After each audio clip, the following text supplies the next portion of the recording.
Good morning, everybody. Mike Vacchi, Princetontrader.com, here with your Wednesday morning pre-market webcast. Okay, daily chart. We'll hop over to the hourly here in a minute, but what I want everybody to focus on is we've talked a lot in the last couple of weeks about the 9-day simple moving average.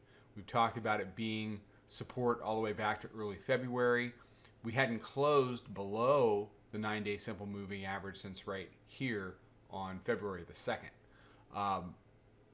You see a lot of tests here, and here, all support.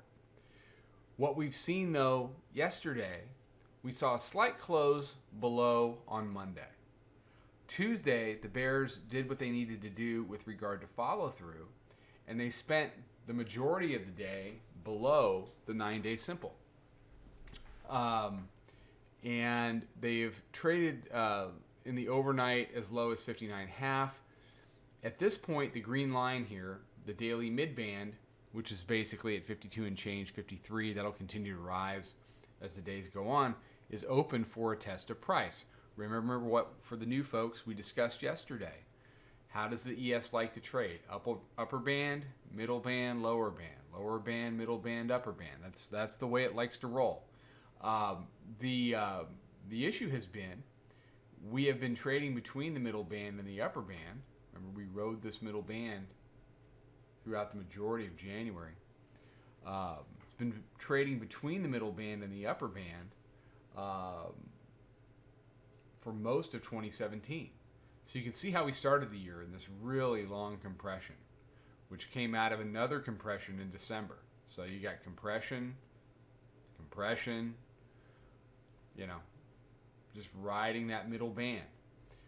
When you're trading, though, between the middle band and the upper band, that is a buy the dips environment. If, after we test mid-band here, and let me tighten back up, if they can convert, they being the bears, middle band to resistance, then by default, we are in a sell rallies market.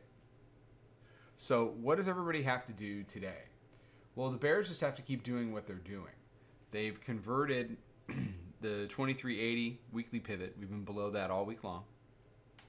They've now converted the 9-day simple moving average. They need to hold that area all day. So effectively, they've got to hold 72.73, continue to defend it for most of the day. They've made a lower low versus yesterday.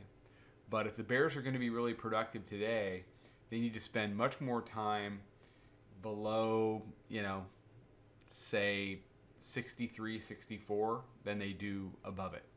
I think if they put pressure on the bulls and continue to force the issue, what you're going to see, maybe not today, but over the course of the week, is you're going to see that test of the daily midband. Now, on the hourly,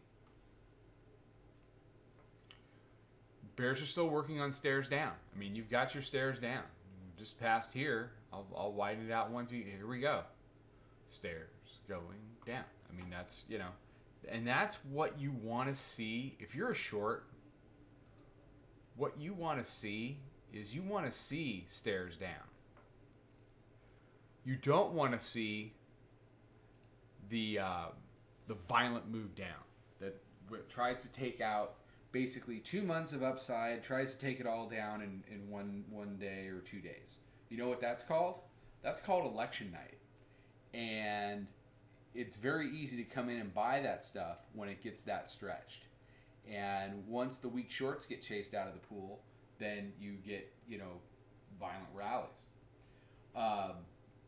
What the bears need to do is they need to spend more time underneath the hourly midband than above. Remember, we said that was going to be a tell for us when the character of the market started to change. You can see lots of instances here where the bulls have tried to take back the hourly midband and they were unable to.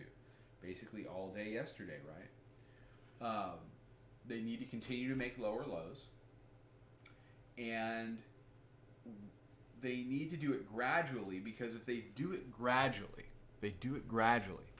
then when we do get down to the daily midband, either as a function of time or as a function of price. And when I say as a function of time or as a function of price, look, it's the middle band on the daily chart is nothing more than the 20-day simple moving average.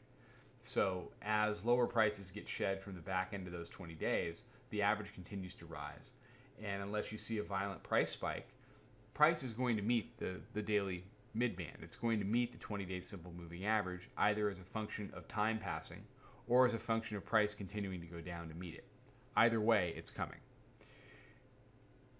If the bears continue to act in what I would say responsibly by, doing lower highs and lower lows and functioning in more of a two-sided market, then when we have the test of the daily midband, they'll be much better equipped to potentially win it. If they head down to the daily midband in a violent price move down, then the dip buyers are going to be there and it's going to bounce like a silly ball on a driveway. But doing it this way, when they get down there, potentially, I think it'll be defended at least initially, but then it should go back and get retested and fought over again, and potentially the bears could win that fight. And if they do, then potentially we find ourselves in a sell rally spring. Now, knowing the bears like we do, I have to immediately say that's a pretty low probability outcome, but it's there. So the only other level I would point out before I let you go is 67 was a big deal yesterday.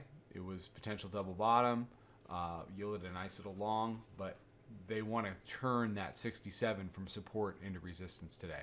All right, everybody have a fantastic day. Catch you for the midday update. Follow us on Twitter @PrincetonTrader.